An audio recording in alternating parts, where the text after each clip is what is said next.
25-yil 5-may bemor qizimiz avval bizda davolangan. Demak, lekin davolanib, ben tutqanoqlari necha yilda qoldi? Bir kunda 30 marta tutqanoq bo'lar edi. 2 yilda qoldi. Siz Siz ozizgacha olaman. Necha yilgacha? Kelganimiz davolanish. Bunday qimillamay turing, yuzingiz ko'rinib qolamiz. 2 yilda qoldi. 30 marta sudurgi berardi kelgan paytimiz bir kuniga.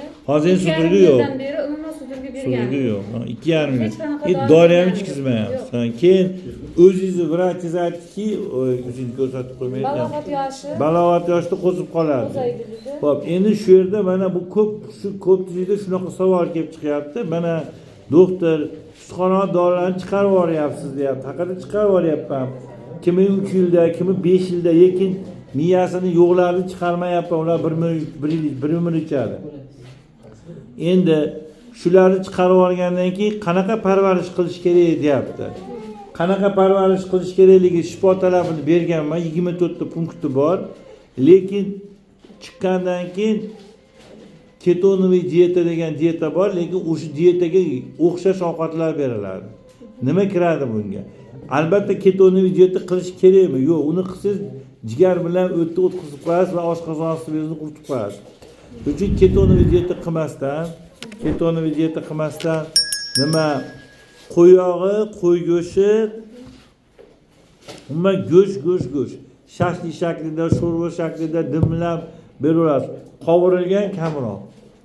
Qovurilgan kamroq, lekin hayvon yog'ida qovurilgan bo'lishi mumkin. Go'sht ko'p berasiz, shundan muammo yo'q. Ashtinnaq-punnaqdek narsalar ham o'tib ketadi. Tushundingizmi? Meddalariga ham 100% nutrientlar beramiz. Kelishdik. Yana nima savolingiz bor? Aqli chiqibdi. Gap so'zlari chiroyli. Tengdoshlariga qo'shib oldi. Tengdoshlaringga qo'shib, ism familiyani aytib qo'y, chiroyli qilib ayt. Bo'lmasa ism nima, aytma o'zingnikini. Men qara, bugun qaysi fasldamiz hozir? Kuz. Bahor. Qaysi oy? Hozir sanash zo'r aytding-ku, sanashlar, maqollar zo'r gapiryapsan. Hozir hijolat to'lyapti rasmga olayotgan. Qaysi oy? Aprel, maymi, martmi? May. Qachon tug'ilgansan? May to'ppa-to'g'ri.